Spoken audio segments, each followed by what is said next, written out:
What coach made your entire team quit in one practice? Coach Brennan locked us in the gym during tornado sirens because champions don't stop for weather. We were at regionals warm-ups when the first siren went off. The sky had that sick green color that makes your stomach drop. My phone buzzed with an emergency alert. Tornado warning. Seek shelter immediately.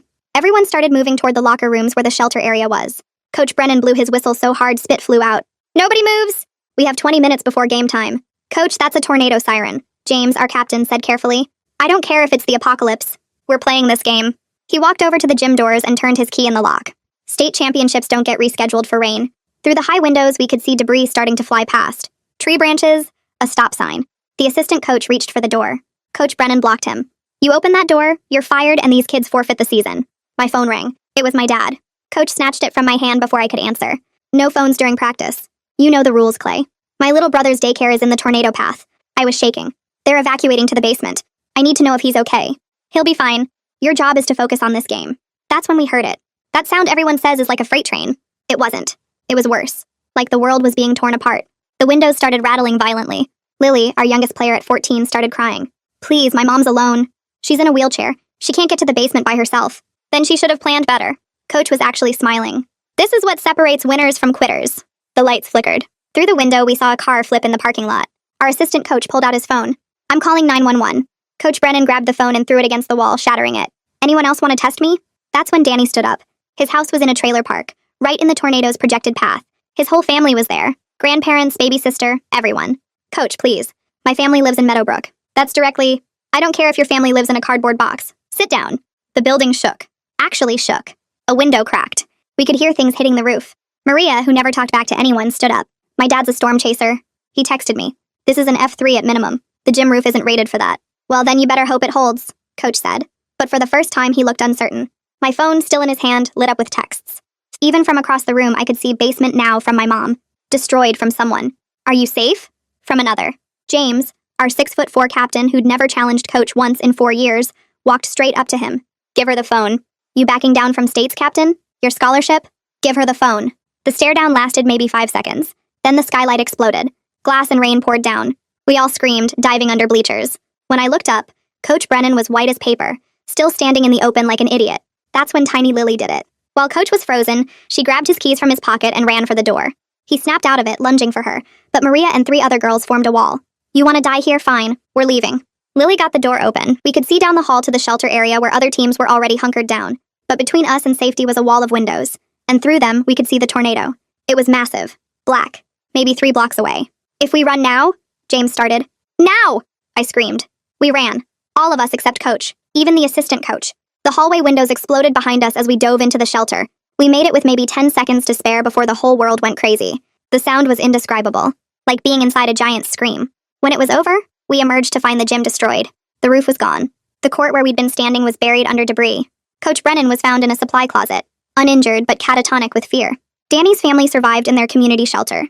Lily's mom had neighbors who carried her to safety. My brother was fine, but 7 people in our town didn't make it, including a high school student who'd been caught in their car trying to get home. The next day, all 23 of us officially quit. Every single player. The state athletic board launched an investigation. Coach Brennan was fired, banned from coaching, and charged with 23 counts of reckless endangerment. At his hearing, Lily's mom rolled up in her wheelchair and said one sentence. He valued a trophy over my child's life. The tornado was rated an F4.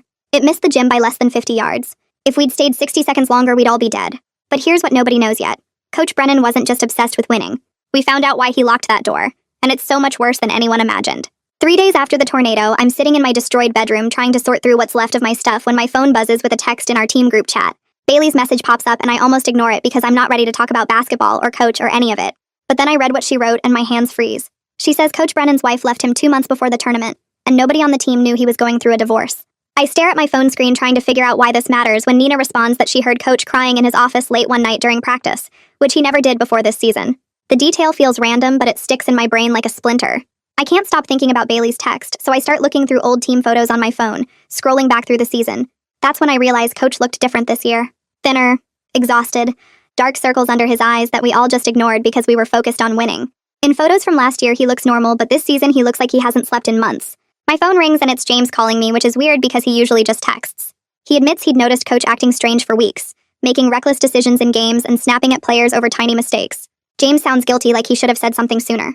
The next morning, Lily's mom texts asking to meet with several of us at the community center being used for tornado relief. She's been talking to other parents and discovered something that makes my stomach turn.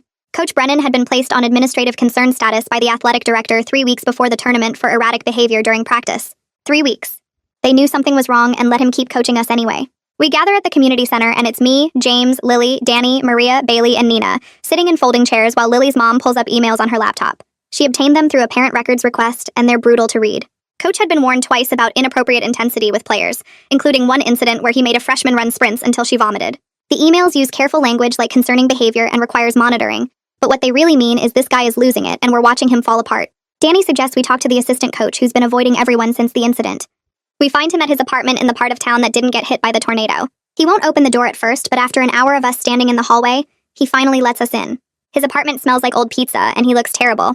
After more convincing, he finally admits that Coach Brennan had become obsessed with winning state after losing his previous job at another school under mysterious circumstances. The assistant coach tells us Coach had been fired from his last position 3 years ago, but won't say why, just that it was handled quietly, and the school gave him a neutral reference to avoid legal problems.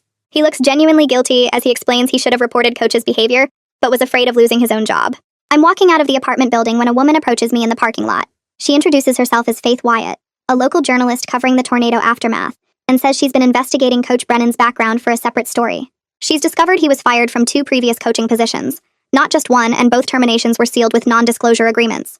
Faith shares copies of public records she printed out showing Coach Brennan had been coaching for 15 years at 4 different schools, never staying longer than 3 years anywhere. Each departure was listed as mutual agreement or pursuing other opportunities, which Faith says is code for forced resignation. I convince Faith to let our team help with the investigation, since we're the ones who nearly died, and she agrees to share what she finds if we share our discoveries. We split up assignments right there in the parking lot. Bailey and Nina will talk to former players, Danny will research the school's athletic records, and I'll try to access Coach's personal office before it's cleaned out. 2 days later, I sneak into the temporary athletic offices set up in the undamaged elementary school with James as lookout. Coach's boxes are sitting there in the hallway waiting to be shipped to him, and I find a folder labeled Performance Reviews that he apparently kept copies of despite being told to destroy them. The first review I open is from 8 years ago at Lincoln High.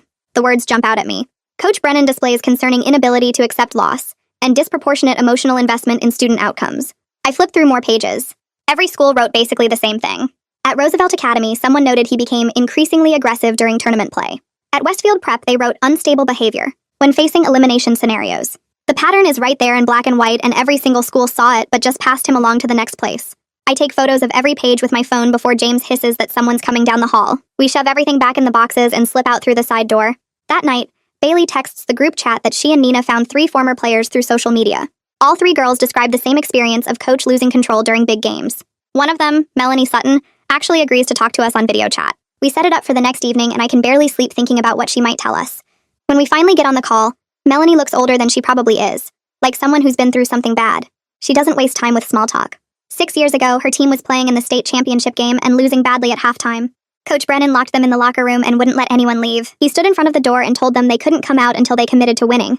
Her voice shakes a little when she describes how they could hear the second half starting without them, how parents were banging on the door, how Coach just kept saying they were quitters who didn't deserve to play. Finally, some of the bigger girls on the team literally broke down the door. The school covered the whole thing up because they were scared of bad publicity. Melanie quit basketball that day and never played again. After we hang up, nobody says anything for a long time. Danny breaks the silence by sharing what he found while digging through old sports records online. Coach's teams always had amazing regular season records like 20 wins and 2 losses, stuff like that. But then tournament time would come and they'd fall apart. In 15 years of coaching, he made it to state finals 4 times and lost every single time. The losses got worse each time too. The first final, they lost by 3 points. The last one before our school, they lost by 30. It's like the pressure kept building and he kept getting more desperate. We're sitting at Maria's house the next day comparing all our notes when her dad walks through the living room. He's this big guy with a weather service jacket and he stops when he sees us surrounded by papers and laptops. He asks what we're working on.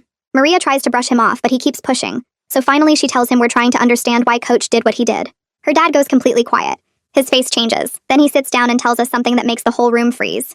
He was at the regional tournament that day as a volunteer weather spotter. He personally warned Coach about the tornado 30 minutes before the sirens even went off. I feel sick to my stomach. Maria's dad pulls out his phone and shows us the text messages he sent Coach. There are radar images showing this massive red and purple blob heading straight for the tournament venue. The messages say things like violent tornado forming and immediate evacuation recommended, and this is extremely dangerous. The timestamps show he sent them at 2:47 in the afternoon. The receipts show Coach read them. Read at 2:47. But he never responded, never took any action, just read the warnings and decided to ignore them. James punches Maria's wall and immediately starts apologizing. But we all get it. We're all feeling the same thing. This wasn't Coach panicking in the moment or making a split-second bad choice. He had 30 minutes of advance warning. He could have evacuated us safely, calmly, with plenty of time. Instead, he made a choice. A calculated choice to risk our lives rather than forfeit the game. That night, Faith calls me. She sounds excited, but also kind of scared. She found someone at Coach's previous school who gave her information about his daughter. Apparently, she was 17, and a star player on a team he coached 10 years ago. She quit basketball her senior year right after a terrible state championship loss. The source won't say more without legal protection, but they hint there's a bigger story there.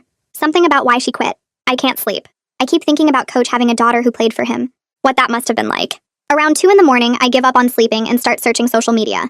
It takes forever, but I finally find her profile. Her bio says, former athlete. Some things aren't worth it. I scroll through her photos. The ones from 10 years ago show this girl who looks empty somehow, like someone took something important from her. But the recent photos show someone different. Happier. Like she finally got away from whatever was hurting her. The next day, Bailey says maybe we should stop. Maybe we're getting too deep into this and should just let the criminal case handle it. But Lily argues back. She says we deserve to understand why someone we trusted nearly killed us. The team is splitting. Half of us want to keep digging for answers. The other half just want to move on and forget it ever happened. Nobody's really wrong. We're just processing this differently. The school announces the meeting through a mass email 2 days later. Christopher Lane wants all team members and parents at the community center Thursday night to discuss moving forward. The email uses words like healing and support and resources, but nothing about accountability or investigation. My mom reads it at breakfast and her jaw gets tight. She knows what I know. They're trying to control the narrative before we can. Thursday arrives and the community center parking lot is packed. Inside, they've set up rows of folding chairs facing a table where Christopher sits with the school superintendent and 2 school board members. Grief counselors stand along the back wall holding pamphlets. The whole setup feels staged, like they practiced how to look concerned without actually being concerned. Christopher starts talking about trauma and recovery and the importance of community healing. He mentions counseling services available through the school. He talks about how Coach's actions don't reflect the values of our athletic program. But when Lily's mom raises her hand and asks what the school knew about Coach's history before hiring him, Christopher's face does this weird thing where his smile stays, but his eyes go flat. He says all standard hiring procedures were followed, and they're conducting an internal review. Lily's mom tries to follow up, but he moves to the next question before she can speak again. James's dad asks if the school verified Coach's references from previous positions. Christopher says yes, absolutely. All references checked out satisfactorily. But his hand shakes slightly when he reaches for his water glass, and I notice he won't make eye contact with anyone in the front row. The meeting continues like that for 40 minutes with Christopher deflecting every real question behind walls of corporate language and vague promises of review processes. When he finally ends the meeting, half the parents are visibly angry, and the other half look confused about why they bothered coming. I wait until most people leave before approaching Christopher at the table where he's gathering papers. My mom stays back but watches from 10 feet away. I ask him directly why he hired someone who'd been fired from 2 previous schools. Christopher stops organizing papers and looks at me with this expression that's trying to be sympathetic, but mostly seems annoyed. He tells me that's not accurate information, and I shouldn't believe everything I hear. I mention that Faith found public records showing the terminations. His face changes then, going from annoyed to something harder.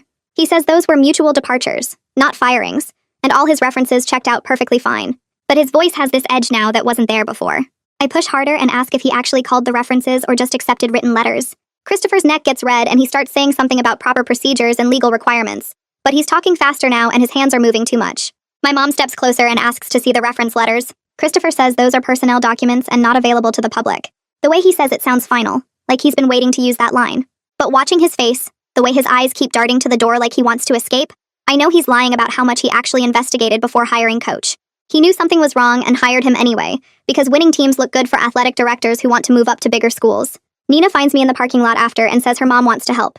Nina's mom works as a paralegal at a law firm downtown, and she knows how to file Freedom of Information requests for public documents. She explains we can request Coach's hiring documents, his personnel file, and any complaints filed against him through the school district. It'll take weeks to get responses because government agencies always drag their feet on these things, but it's official action, and they have to respond eventually. We drive to Nina's house, and her mom has forms already printed out. She helps us fill in the specific document requests, being careful about the legal language so the school can't reject them on technicalities. We request all employment applications, reference letters, background checks, personnel evaluations, and any disciplinary records for Coach from the past 3 years. We also request all communications between Christopher and Coach's previous employers. Nina's mom makes copies of everything, and we mail them certified mail so there's proof of delivery. She warns us that the school will probably redact a lot of information claiming privacy exemptions, but even redacted documents can tell us something by what they choose to hide. Walking out of the post office after mailing the requests feels like we're finally doing something real instead of just talking about it. 2 days later, I get an email from Melanie. The subject line just says, "If this helps," and there's a PDF attached. I open it and start reading, and my stomach drops. It's 10 pages of detailed incidents from Coach's time at her school. Melanie documented everything with dates and witnesses. She describes how Coach grabbed her arm hard enough to leave bruises when she missed a free throw in practice, how he threw a basketball at another player's head during a timeout, how he screamed at their assistant coach until the guy quit mid-season. The worst one is from their conference championship game when they were losing by 12 points at halftime. Coach locked the locker room door from the inside and wouldn't let anyone leave. He stood there blocking the door, telling them they were worthless and weak and didn't deserve to wear the uniform. Melanie says they finally got out when their team captain threatened to call 911, and Coach backed down. But the school never reported it. They just quietly moved him along with a neutral reference letter. Reading Melanie's document makes me physically sick, because every incident she describes is a warning sign that got ignored. If her school had reported Coach properly, he never would have been hired at ours. We never would have been locked in that gym during the tornado. Those 7 people who died might still be alive. The document includes something else that makes everything click into place. Melanie writes that Coach had been seeing a sports psychologist at their school named Dr. Gomez, who was brought in after the locker room incident. Dr. Gomez met with Coach for 6 sessions and documented serious concerns in reports that went to the athletic director. The psychologist wrote about Coach's pathological fear of failure and how he was transferring personal trauma onto team performance. Dr. Gomez specifically recommended Coach take a leave of absence and get intensive therapy before continuing to work with students. But the school ignored the recommendation because they were in the middle of tournament season and didn't want to disrupt the team. They waited until after state finals to force Coach out, and even then they gave him that neutral reference instead of reporting the safety concerns. Melanie attached copies of Dr. Gomez's reports with some parts blacked out for privacy, but what's visible is damning. Dr. Gomez wrote that Coach showed signs of becoming dangerous when faced with failure scenarios and recommended immediate intervention. The school had professional documentation that Coach was a threat to students, and they did nothing except pass him to the next school. I forward Melanie's document to Faith immediately, and she calls me within an hour. She's already tracking down Dr. Gomez using her journalist databases. It takes her 3 days, but she finds an address in Arizona where Dr. Gomez retired 2 years ago. Faith calls, and Dr. Gomez refuses to talk at first, citing patient confidentiality and professional ethics. But Faith is persistent and explains that we're not asking about specific patient details. We're trying to understand a pattern of behavior that's now resulted in criminal charges and endangered 24 teenagers. She tells Dr. Gomez about the tornado and the lockdown and the 7 deaths in our town. There's a long silence on the phone, and then Dr. Gomez says she'll think about it. Faith calls back the next day, and this time Dr. Gomez agrees to speak generally about the psychology of coaching obsession, without naming Coach specifically. They arrange a video call, and Faith invites me to join. Dr. Gomez looks exactly like I imagined a retired sports psychologist would look, with gray hair and kind eyes and this calm way of speaking that probably helped athletes feel safe. She starts by explaining that some coaches develop what she calls pathological winning obsession, where they internalize their team's losses as personal failures. For these coaches, losing isn't just disappointing, it's existentially threatening, because their entire sense of self-worth is tied to winning. Dr. Gomez says these coaches will take increasingly dangerous risks to avoid experiencing failure, because failure feels like dying. They stop seeing players as people, and start seeing them as extensions of themselves, as tools to prevent the unbearable feeling of inadequacy. The dangerous part is when these coaches hit a pattern of near success, followed by devastating losses. Each loss reinforces their fear and makes them more desperate, which leads to more extreme behavior in the next high-stakes situation.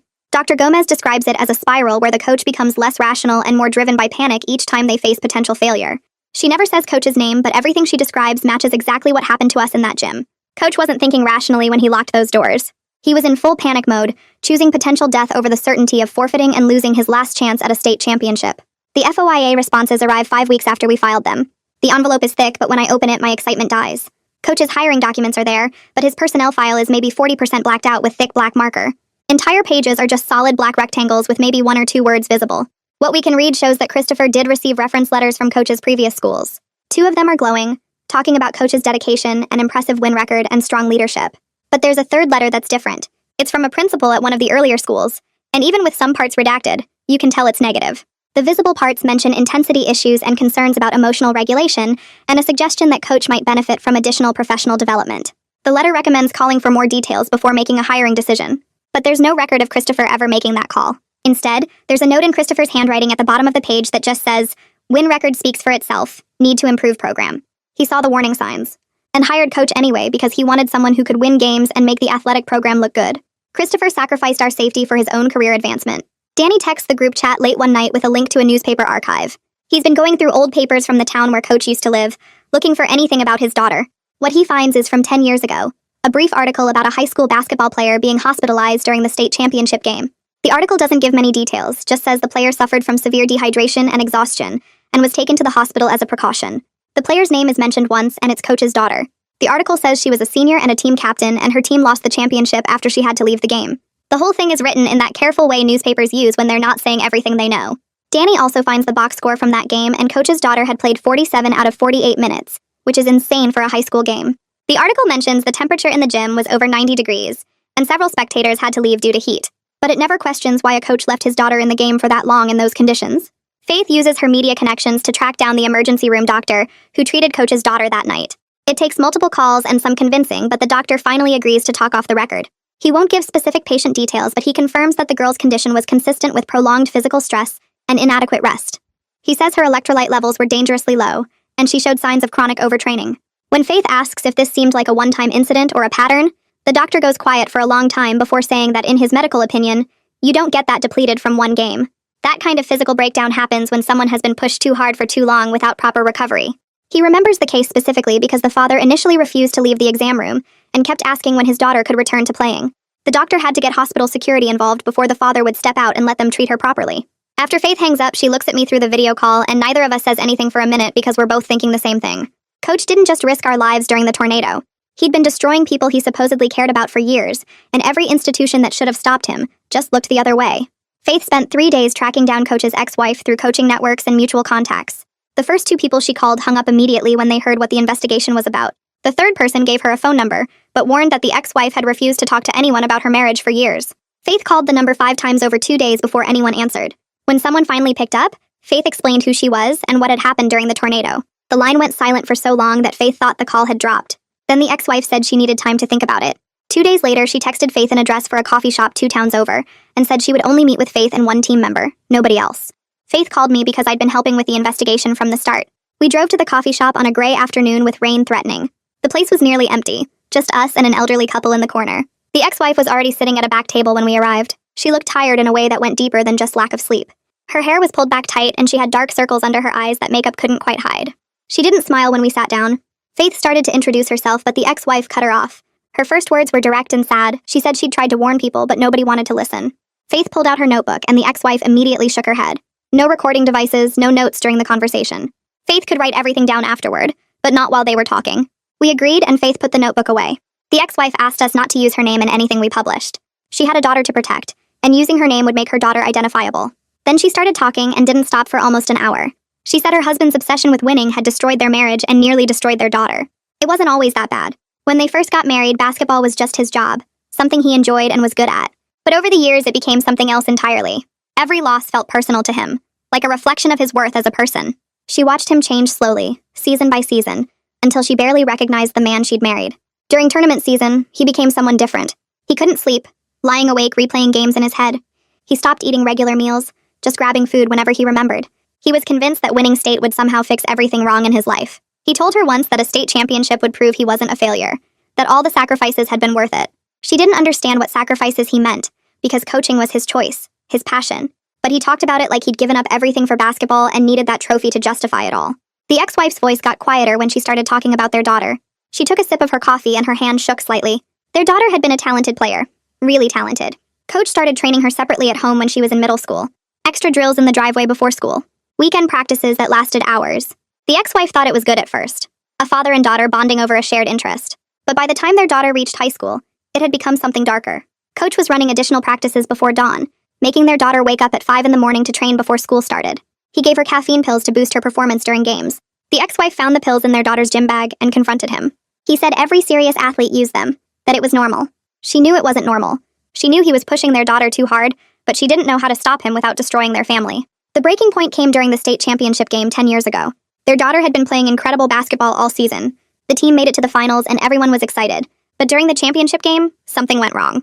It was hot in the gym, over 90 degrees. Their daughter had been playing almost the entire game without rest. The ex-wife was sitting in the stands watching, and she could see her daughter struggling. She looked pale and unsteady on her feet. The ex-wife wanted to go down and tell Coach to take her out, but other parents said she was being overprotective, that their daughter was fine. Then their daughter collapsed on the court, just fell down mid-play and didn't get up. The ex-wife ran down from the stands. Paramedics were already there, checking their daughter's vital signs. She was conscious but confused, not sure where she was. The paramedics said she needed to go to the hospital immediately. That's when Coach did something the ex-wife would never forgive. He told the paramedics to wait. He said their daughter could push through it, that she just needed water and a few minutes rest. He actually argued with the paramedics while their daughter was lying on the floor. The ex-wife had to physically push him aside and tell the paramedics to take her daughter to the hospital. At the emergency room, doctors said their daughter was severely dehydrated, and her electrolyte levels were dangerous. She showed signs of chronic overtraining and physical stress that had been building for months. The doctor told them that this kind of breakdown didn't happen from one game. It happened when someone had been pushed too hard for too long without proper recovery. The ex-wife sat in that hospital room watching her daughter sleep with an IV in her arm, and she realized her husband was dangerous. He had chosen basketball over their daughter's health. He had valued winning more than their child's safety. She filed for divorce 3 months later. The custody battle was ugly. Coach threatened to fight for full custody if she told anyone the real reason for the divorce. She couldn't risk losing her daughter completely, so she stayed quiet about the details. The divorce papers just said irreconcilable differences. She got primary custody, and Coach got supervised visitation that he rarely used. I asked why she'd left him 2 months before our tournament if they'd been divorced for years. The ex-wife started crying then, quiet tears that she wiped away quickly. She said she'd heard through coaching networks that he was becoming unstable again.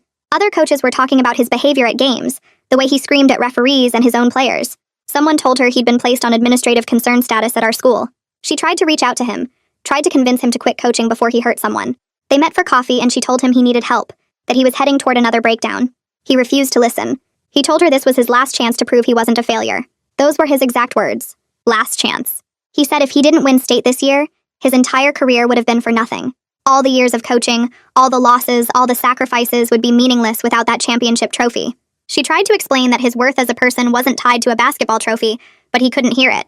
He was too far gone, too deep in his obsession.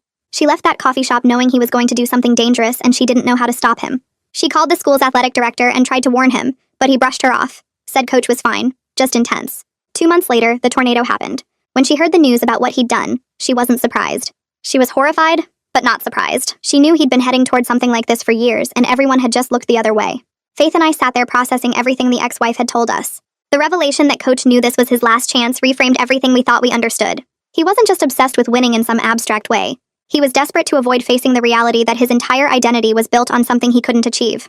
The tornado lockdown wasn't about championship glory or pushing through adversity. It was about a man so scared of failure that he chose potential death over certain loss. He would rather risk killing 23 teenagers than face another tournament elimination. That level of desperation was somehow more disturbing than simple obsession. We thanked the ex-wife for meeting with us, and she made us promise one more time not to use her name. Then she left, and Faith and I sat in that coffee shop for another hour going over everything she'd said. Faith had been taking mental notes the whole time, and now she filled her notebook with every detail she could remember. 3 weeks after the tornado, Faith published her investigation. The article was long and detailed, laying out Coach's entire history across 4 schools. She included interviews with former players, the sports psychologist's general comments, and carefully anonymized quotes from the ex-wife. She documented how multiple schools had enabled his dangerous behavior by passing him along quietly, rather than reporting him to state athletic boards.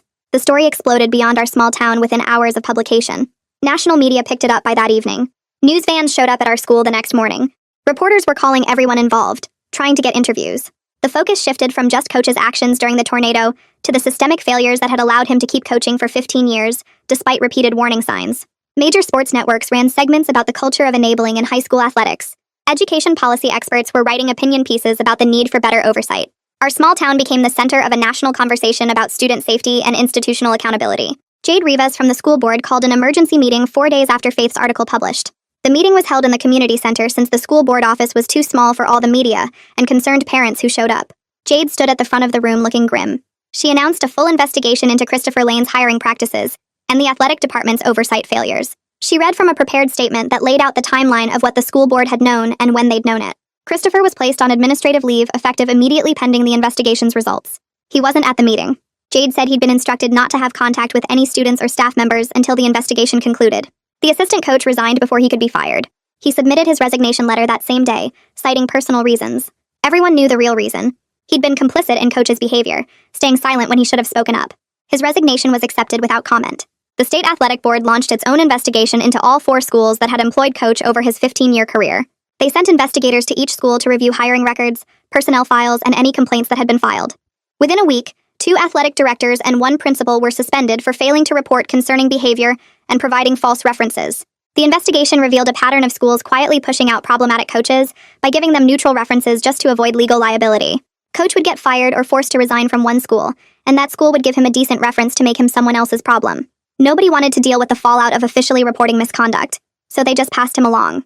It was easier to let him become another school's liability than to do the right thing and flag him in the system. Each school probably thought they were handling an isolated incident, not realizing they were part of a pattern that would eventually put kids in danger. A lawyer named Aditya Schwartz contacted our team a week after the state investigation was announced. He specialized in institutional liability cases and had been following our story in the news. He called me first because my name had been in several articles as one of the team members helping with the investigation. He explained that he wanted to represent our team pro bono in a potential lawsuit against the school district. He said the pattern of enabling coaches' behavior despite known risks created clear grounds for negligence claims. The school district had hired someone with red flags in his history, failed to properly supervise him, ignored warnings about his behavior, and that failure had put us in life-threatening danger. He thought we had a strong case not just against Coach personally, but against the institutional systems that had allowed him to keep coaching. He wanted to meet with our whole team and our parents to discuss the possibility of legal action. I told him I needed to talk to everyone first and get back to him. That night, I sent a message to our group chat explaining what Aditya had said. The responses were mixed. Some families wanted to pursue it, seeing it as a way to force real change and get compensation for therapy costs. Other families were hesitant, worried about the stress of a lawsuit and more publicity. We needed to meet in person and actually discuss this as a team before making any decisions. We scheduled the meeting for Saturday afternoon at Maria's house since her parents had a big basement that could fit everyone.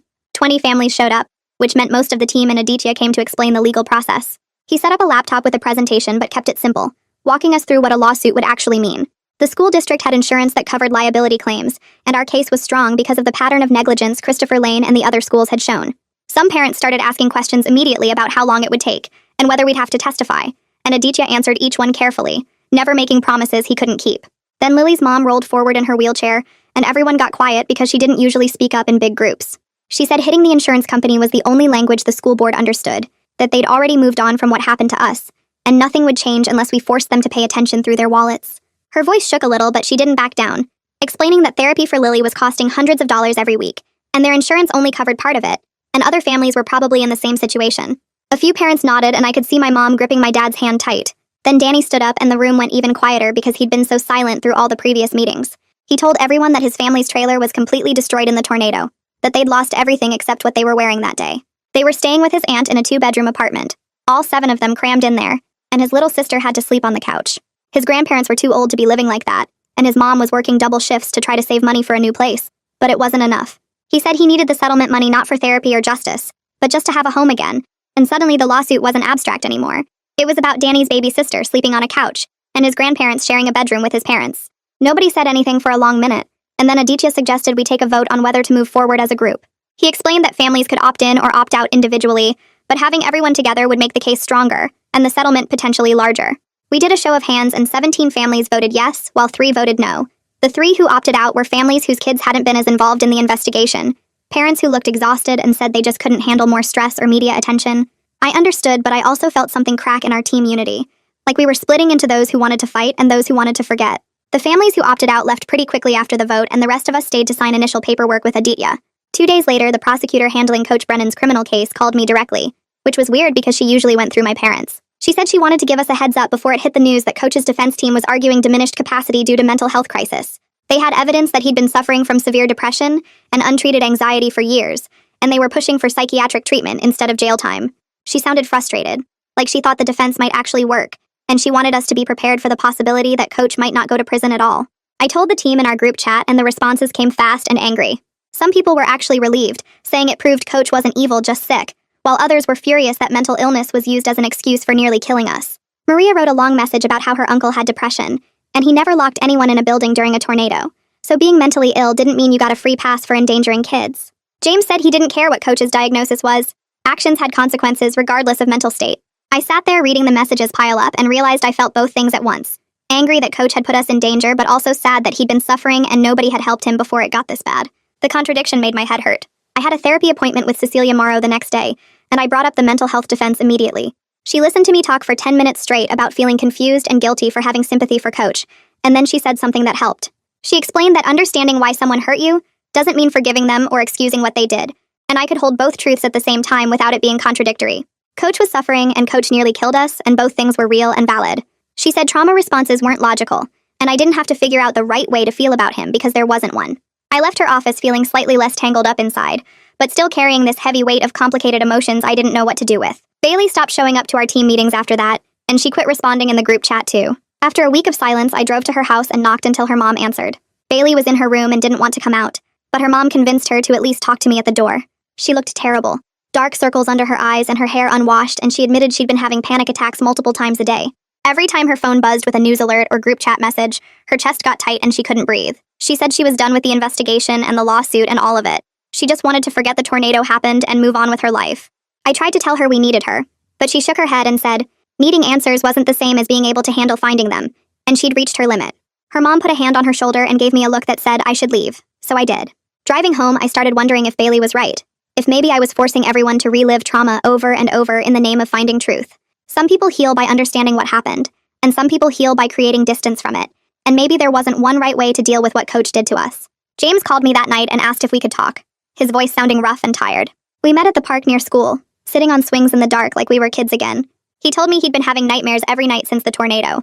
Always the same dream where he was back in the gym. And Coach was locking the door, but this time James couldn't move or speak, just stood there frozen while the tornado got closer. He said he felt guilty that he didn't confront Coach sooner, before we were locked in, that maybe if he'd stood up to Coach's behavior during regular practices, we never would have been in that situation. I reminded him that he saved our lives by standing up when he did, that grabbing my phone back from Coach and forcing the confrontation was the reason we got out in time. But he just shook his head and said he should have seen the warning signs earlier. All those times Coach got too intense or pushed us too hard, and he'd ignored it because he wanted his scholarship and didn't want to rock the boat.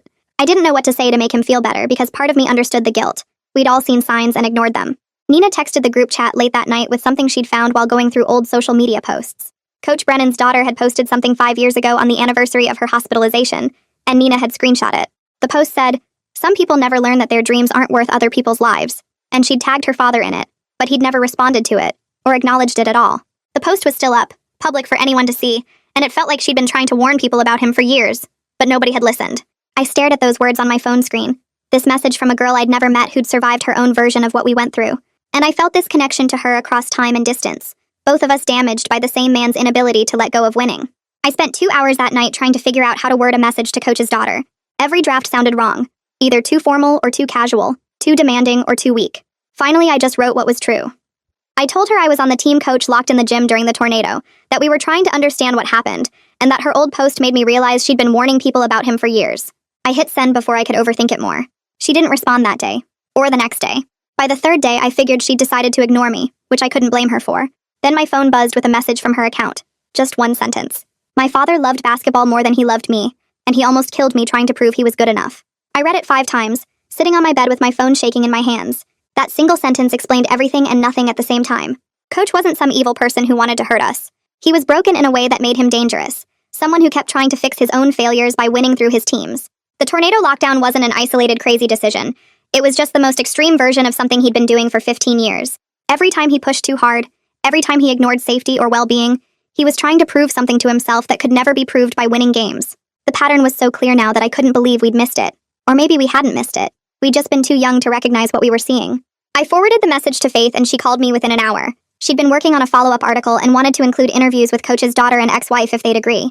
Both women said yes, apparently ready to tell their stories now that the criminal case was moving forward. The article came out 2 weeks later, and it changed everything. Faith wrote about Coach's mental health struggles, his daughter's hospitalization, his ex-wife's failed attempts to get him help. She included quotes from the sports psychologist about pathological fear of failure and how coaching culture makes it almost impossible for coaches to admit weakness. The comments section exploded. Half the people accused Faith of making excuses for someone who endangered children, saying mental illness doesn't give you permission to nearly kill people. The other half praised the article for showing how broken systems create dangerous situations, how schools pass problem coaches along instead of addressing issues, how winning gets valued over everything else. I read every comment, trying to figure out how I felt about it all. Then the court documents from Coach's criminal case became public, and we got the complete picture. He'd been diagnosed with depression and anxiety years ago, right after his daughter quit basketball. His ex-wife had found the paperwork while cleaning out their old house for the divorce. The records showed he'd gone to therapy for 6 months, got prescribed medication, seemed to be improving. Then he stopped everything, told his therapist he didn't need help anymore, that medication made him weak, that he could handle his problems by focusing on coaching. His ex-wife had begged him to go back to treatment. His previous schools had suggested counseling when his behavior got concerning. He refused every single time, convinced he could win his way out of his problems, that one state championship would prove he wasn't a failure and everything would be fine. Reading those documents made me so angry, but not at Coach anymore. I was angry at Lincoln High for hiring him without checking his history properly. Angry at his previous schools for giving him good references instead of honest ones. Angry at the coaching culture that made him think asking for help was weakness. Angry at every athletic director who saw warning signs and ignored them because his teams won games. My rage had been focused on one man who locked us in a gym, but now it spread out to include everyone who made that moment possible. The school board held a special meeting 6 weeks after Faith's article came out. Aditya had been pushing them hard on our lawsuit, and they finally caved. They voted to settle for an amount they wouldn't tell us, but our lawyer said was substantial. More important, they passed new policies requiring mental health screenings for all coaches, mandatory reporting of concerning behavior to the state athletic board, and independent oversight of athletic departments. Jade stood up during the meeting and apologized directly to our team for the institutional failures that put us in danger. It felt like progress, but also kind of empty compared to what we'd been through. No amount of policy changes could undo the fact that we'd almost died. Coach's criminal trial wrapped up 2 months after the tornado. His lawyers worked out a plea deal, 2 years in prison followed by 5 years probation. He'd have to do mandatory mental health treatment and could never coach again or work with kids in any capacity. The judge read a long statement at the sentencing hearing about how mental illness explains behavior but doesn't excuse it, how Coach had responsibility for his choices even while struggling. I went to the sentencing with James, Danny, Maria, and Lily. We sat in the back of the courtroom and watched Coach shuffle in wearing an orange jumpsuit. He looked nothing like the intimidating figure who used to make us run sprints until we puked. He was thin and gray and looked about 20 years older than he actually was. When the judge asked if he wanted to speak, he stood up and started crying. He apologized to us, to his daughter, to everyone he'd hurt, said he knew sorry wasn't enough, but he wanted us to know he understood what he'd done. His voice cracked and broke and he could barely get the words out. I sat there listening and feeling absolutely nothing. His apology was probably real, but it didn't matter because it couldn't undo anything. After the judge finished and they led Coach away, we stood in the hallway outside the courtroom waiting for our parents. That's when Lily's mom rolled up to Coach's ex-wife, who was standing alone by the windows.